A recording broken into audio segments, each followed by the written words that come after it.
Innal hamdalillah nahmaduhu wa nasta'inuhu wa nastaghfiruh wa na'udzu billahi min shururi anfusina wa min sayyiati a'malina. Man yahdihillahu fala mudhillalah wa man yudlil fala hadiyalah. Ashhadu an la ilaha illallah wahdahu la syarikalah wa ashhadu anna Muhammadan abduhu wa rasuluh. Ya ayyuhallazina amanu taqullaha haqqa tuqatih wa la tamutunna illa wa antum muslimun. Ya ayyuhan nasu taqu rabbakumul ladzi khalaqakum min nafsin wahidah wa khalaqa minha zawjaha wa bassa minhuma rijalan katsiran wa nisaa'a. Wattaqullaha alladzi tasaaluna bihi wal arham innallaha kana 'alaikum raqiba. Ya ayyuhallazina amanu taqullaha wa qulu qawlan sadida yuslih lakum a'malakum wa yaghfir lakum dzunubakum wa may yuti'illaha wa rasulahu faqad faza fawzan 'azima. Amma ba'du fa inna asdaqal hadisi kitabullah wa khairal hadi hadi Muhammadin sallallahu alaihi wasallam wa syarrul umuri muhdatsatuha wa kullu muhdatsatin bid'ah wa kullu bid'atin dhalalah wa kullu dhalalatin finnar. Ma'asyiral muslimin, jamaah Jumat rahimakumullah. Kita bersyukur kepada Allah Subhanahu wa taala. Kita memperbanyak memuji Allah Subhanahu wa taala karena perintah dari Allah Subhanahu wa taala. Fazkuruni azkurkum washkuruli wala takfurun. Kemudian kita memperbanyak syukur agar Allah selalu menambahkan nikmat-Nya untuk kita. La in syakartum la azidannakum wa la in kafartum inna azabi lasyadid. Kemudian salawat serta salam semoga selalu tercurahkan untuk junjungan kita Nabiullah Rasulullah Muhammad sallallahu alaihi wasallam dengan lafaz Allahumma salli wa sallim wa barik ala Muhammadin wa ala alihi wa ashabihi ajma'in. Mudah-mudahan salawat kita bersambung kepada keluarga Nabi, kepada para sahabat Nabi, dan juga kepada orang-orang yang mengikuti sunnah-sunnah Nabi sampai hari kiamat kelak. Kemudian kaum muslimin, marilah kita meningkatkan iman, meningkatkan ketakwaan kita kepada Allah Subhanahu wa taala dengan cara mengerjakan perintah-perintah Allah, mengerjakan amal-amal soleh. Kemudian kita menjauhi apa saja yang telah dilarang oleh Allah Subhanahu wa taala. Kaum muslimin jamaah Jumat rahimakumullah. Allah Subhanahu wa taala di dalam Al-Qur'an ada 4 kategori orang-orang yang mendapatkan ampunan dari Allah Subhanahu wa taala. Di dalam surah Ali Imran yang pertama ayat 133, wasari'u ila maghfiratin mir rabbikum wa jannatin arduhas samawati wal ardu uiddat lil muttaqin. Dan bersegeralah, cepat-cepatlah kamu mencari ampunan dari Tuhanmu dan mendapatkan surga yang luasnya seluas langit dan bumi, dan tentunya itu disediakan bagi orang-orang yang bertakwa. Kemudian yang kedua, surah Ali Imran ayat 134 lanjutannya, allazina yunfikuna fis sarra'i wad dharra'i wal kaziminal ghaiza wal afina 'anil nas wallahu yuhibbul muhsinin. Yaitu orang-orang yang berinfak baik di waktu lapang maupun di waktu yang sempit, dan orang-orang yang menahan emosinya, amarahnya, dan memaafkan kesalahan orang lain. Dan Allah Subhanahu wa taala mencintai orang-orang yang berbuat kebaikan. Kemudian yang ketiga dalam surah Ali Imran lanjutannya 135, wallazina idza fa'alu fahishatan aw zalamu anfusahum zakarullaha fastaghfaru lizunubihim wa may yaghfiru dzunuba illallah wa lam yasirru ala ma fa'alu wa hum ya'lamun. Dan juga orang-orang yang apabila mengerjakan perbuatan keji atau menzolimi dirinya sendiri, segera dia mengingat Allah Subhanahu wa ta'ala, lalu dia memohon ampunan kepada Allah atas dosa-dosanya tersebut.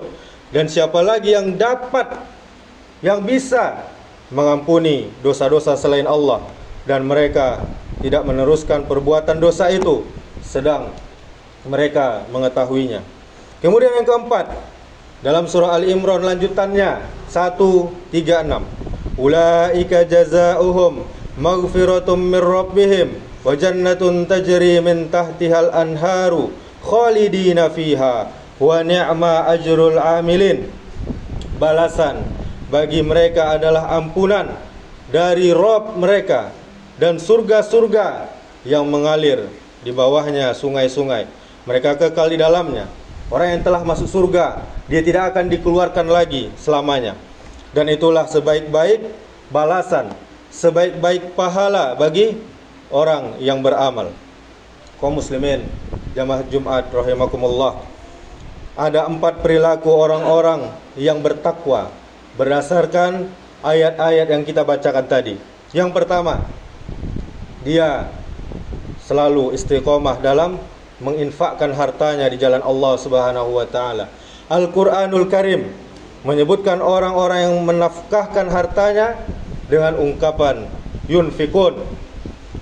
Maka ungkapan ini memberikan isyarat bahwa mereka adalah orang-orang yang selalu istiqomah, selalu konsisten dalam menafkahkan hartanya. Mereka menafkahkan hartanya di jalan Allah Subhanahu wa taala, sekalipun mereka dalam keadaan berduka atau keadaan yang sempit. Menurut ulama yang bernama Sayyid Tantawi di dalam kitabnya Al-Tafsir Al-Wasit, perilaku menafkahkan, menginfakkan harta di dalam ayat ini itu disebut lebih awal daripada perilaku menahan amarah dan memaafkan kesalahan orang lain. Apa sebabnya? Sebabnya seseorang yang rela menginfakkan, menafkahkan sebagian hartanya dalam keadaan suka maupun duka, maka dia termasuk orang-orang yang murni, yang ikhlas hatinya dan benar-benar mengharapkan ridha Allah Subhanahu wa taala. Dia memiliki komitmen yang mendalam terhadap ajaran agama dan ketaatan kepada Allah Subhanahu wa taala. Perilaku ini sebagaimana juga tertuang di dalam surah Al-Baqarah ayat 274. Allazina yunfikuna amwalahum bil-laili wan-nahari sirran wa alaniyatan falahum ajruhum inda rabbihim. Yang artinya, orang-orang yang menginfakkan hartanya malam hari dan siang hari secara sembunyi-sembunyi maupun secara terang-terangan, mereka mendapatkan pahala di sisi Tuhannya. Jadi kaum muslimin, jika ada orang yang infak secara terang-terangan, maka janganlah kita judge, janganlah kita hukumi dia dengan riya. Riya itu masalah hati. Tidak bisa kita hukumi orang dengan secara zahirnya. Kemudian yang kedua, orang-orang yang mampu menahan amarahnya, emosinya. Kata Al-Kazimin mengandung makna penuh dan menutupnya dengan sangat rapat, seperti wadah, seperti sebuah tempat yang penuh dengan air, lalu ditutup dengan sangat rapat. Agar apa? Agar tidak tumpah. Ini memberikan isyarat kepada kita bahwa perasaan tidak bersahabat masih memenuhi hati yang bersangkutan. Pikirannya masih menuntut balas dendam, tetapi dia tidak memperturutkan ajakan hatinya yang jelek itu dan pikirannya yang jelek itu. Dia menahan dirinya dan amarahnya agar tidak mencetuskan, mengeluarkan kata-kata yang buruk atau perbuatan yang buruk, yang negatif. Perilaku ini merupakan kemampuan seseorang yang diliputi oleh emosi dan amarahnya, namun dia mampu meredamnya dan dia mampu menahannya agar tidak diketahui oleh orang lain. Perilaku ini sebagaimana juga disabdakan oleh Rasulullah sallallahu alaihi wasallam dalam sebuah hadis, orang yang kuat bukanlah orang yang bergulat, tetapi orang yang kuat adalah orang yang mampu mengendalikan dirinya saat dia marah. Kemudian di dalam hadis yang lain, Rasulullah sallallahu alaihi wasallam memberikan jaminan keamanan dan keimanan bagi orang yang bisa meredam amarahnya. Beliau bersabda, siapapun yang mampu menahan amarahnya, padahal dia bisa saja meluapkannya, maka Allah akan mengisi perutnya dengan rasa aman dan rasa iman. Kemudian yang ketiga, kaum muslimin jamaah Jumat rahimakumullah, memaafkan kesalahan orang lain itu tentunya tidak gampang. Kata seorang ulama bernama Az-Zuhaili di dalam kitab Tafsir Al-Munir, seseorang yang memaafkan orang yang berbuat zalim kepada dirinya padahal dia mampu membalasnya, maka perilaku ini menunjukkan kemampuannya untuk dia bisa mengendalikan dirinya, bijaksana dirinya dalam berpikir, dan karakternya yang baik tentu sangat kuat. Perilaku ini lebih baik daripada seseorang yang bisa menahan amarahnya. Perilaku ini juga tertuang dalam surah Asy-Syura ayat 37. Wa idza ma ghadibu hum yaghfirun, dan apabila mereka marah, mereka segera memberi maaf. Kemudian Az-Zuhaili juga berpendapat bahwa ayat ini memberikan isyarat kepada kita tentang kemuliaan akhlak junjungan kita Rasulullah sallallahu alaihi wasallam yang sangat mudah memaafkan para pasukan pemanah di saat mereka tidak mengikuti instruksi Rasulullah sallallahu alaihi wasallam di dalam perang Uhud.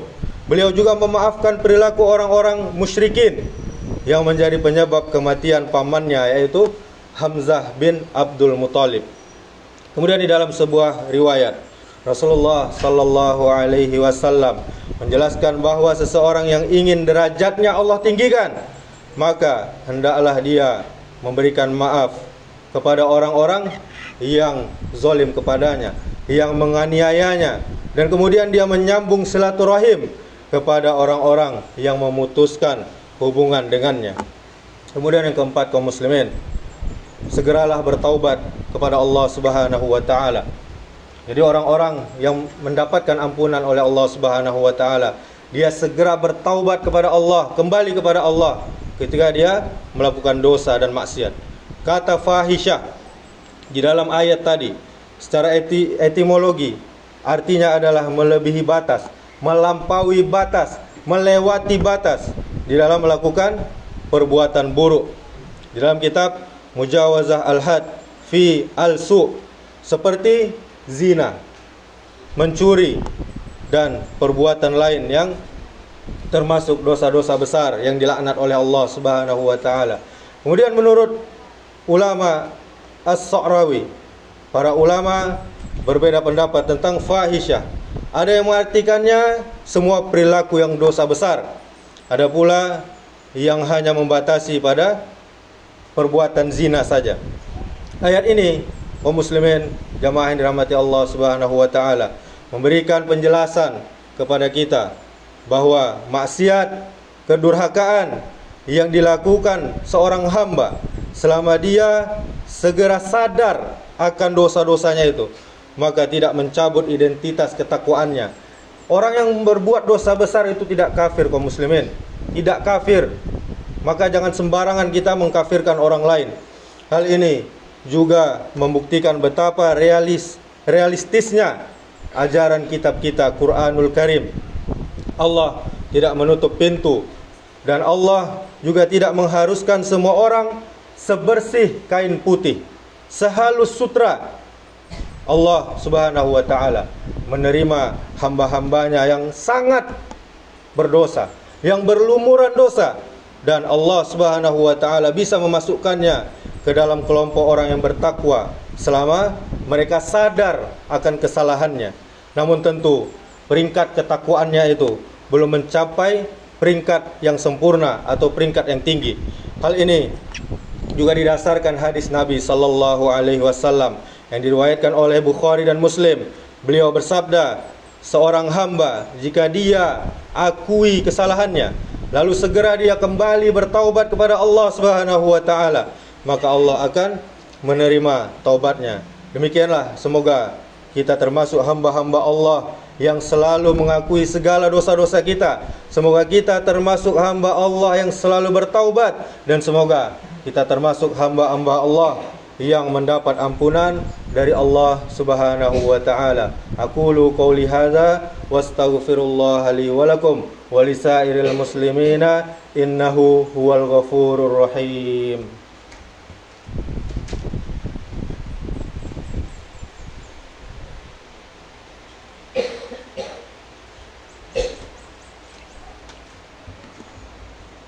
Alhamdulillahi rabbil alamin, wa bihi nasta'in ala umurid dunya waddin. Ashhadu an la ilaha illallah wahdahu la syarikalah, wa ashhadu anna Muhammadan abduhu wa rasuluh. Qala Allah ta'ala, ya ayyuhalladzina amanu taqullaha haqqa tuqatih wa la tamutunna illa wa antum muslimun. Kaum muslimin jamaah Jumat rahimakumullah, insyaallah lusa kita akan memasuki bulan Muharram 1446 Hijriah. Dan nanti pada tanggal 9 dan 10 Muharram ada sebuah sunnah yang diajarkan Rasulullah sallallahu alaihi wasallam, yaitu berpuasa. Tanggal 9-nya yaitu puasa Tasu'ah namanya, untuk menyelisihi orang Yahudi. Tepat pada tanggal 20 Juli nanti. Dan tanggal 10 Muharram yaitu puasa Asyura, tepat pada tanggal 21 Juli nanti. Hadisnya diriwayatkan dari Abu Qatadah radhiyallahu anhu, sungguh Rasulullah sallallahu alaihi wasallam bersabda, "Wasu'ila an saumi yaumi Asyura, faqala yukaffirus sanatal madiyah." Rasulullah sallallahu alaihi wasallam pernah ditanya tentang keutamaan puasa hari Asyura. Lalu beliau menjawab, puasa Asyura bisa melebur, bisa menghapus dosa setahun yang telah lewat. Hadis riwayat Muslim. Jadi kaum muslimin jamaah Jumat rahimakumullah, kita disuruh Nabi sallallahu alaihi wasallam untuk berpuasa, bukan merayakan perayaan ataupun meramaikan yang bukan dari Islam. Seperti yang terkenal di daerah kita, yaitu tabuy. Tabuy tentunya bukan budaya Islam, tapi itu budaya Syiah yang banyak mengandung kesyirikan. Innallaha wa malaikatahu yusholluna 'alan nabi ya ayyuhallazina amanu shollu 'alaihi wa sallimu taslima. Allahumma sholli 'ala Muhammad wa 'ala ali Muhammad kama shallaita 'ala Ibrahim wa 'ala ali Ibrahim wa barik 'ala Muhammad wa 'ala ali Muhammad kama barakta 'ala Ibrahim wa 'ala ali Ibrahim fil 'alamin innaka Hamidum Majid. Allahumma ighfir lil muslimina wal muslimat wal mu'minina wal mu'minat al ahya'i minhum wal amwat innaka sami'un qaribun mujibud da'wat ya qadiyal hajat. Allahumma ighfir lana dzunubana wa liwalidayna warhamhuma kama rabbayana shighara. Allahumma arinal haqqa haqqa warzuqna ittiba'ah wa arinal batila batila warzuqna ijtinaba. Allahumma la sahla illa ma ja'altahu sahla wa anta taj'alul hazna idza syi'ta sahla. Allahumma inna nas'aluka al-huda wat tuqa wal afafa wal ghina. Allahumma inna nas'aluka ilman nafi'an wa rizqan thayyiban wa amalan mutaqabbala. Allahumma ya muqallibal qulub tsabbit qulubana ala dinik. Allahumma aslih ulata umurina. Allahumma aslih ulata umurina. Allahumma aslih ulata umurina. Allahumma faqihna fid din wa 'allimna at-ta'wil. Allahumma ahyina bil iman wa amitna bil iman wa asyurna bil iman wa adkhilnal jannata ma'al iman. Rabbi ja'al hadza balada aminan. Allahumma at'im ikhwanana al muslimina fi Filistin. Allahumma ansur ikhwanana al muslimina fi Filistin. Allahumma alaika bil yahudil mu'tadin allazina qatalu ikhwanana al muslimina fi Filistin. Allahumma alaika bihim fa innahum la yu'jizunaka. Allahumma syattat syamlahum wa farraqna jam'ahum waj'alid da'irata 'alaihim. Allahumma ahsihim adadan waqtuluhum badadan wa la tughadir minhum ahada. Allahumma anzil 'alaihim wa 'ala man awanahum basaqal ladzi la yuraddu 'anil qaumiz zalimin. Rabbana hab lana min azwajina wa dzurriyyatina qurrata a'yun waj'alna lil muttaqina imama. Rabbana zalamna anfusana wa illam taghfir lana wa tarhamna lanakunanna minal khasirin. Rabbana la tuzigh qulubana ba'da idh hadaitana wa hab lana min ladunka rahmah innaka antal wahhab. Rabbana taqabbal minna innaka antas samiul alim wa tub alaina innaka antat tawwabur rahim. Rabbana atina fid dunya hasanah wa fil akhirati hasanah wa qina azaban nar. Ibadallah, innallaha ya'muru bil adli wal ihsan wa ita'i dzil qurba wa yanha 'anil fahsya'i wal munkari wal baghi ya'izukum la'allakum tadhakkarun. Fadhkurullahal 'azim yadhkurkum washkuruhu 'ala ni'amihi yazidkum wa la dzikrullahi akbar. Aqimis shalah.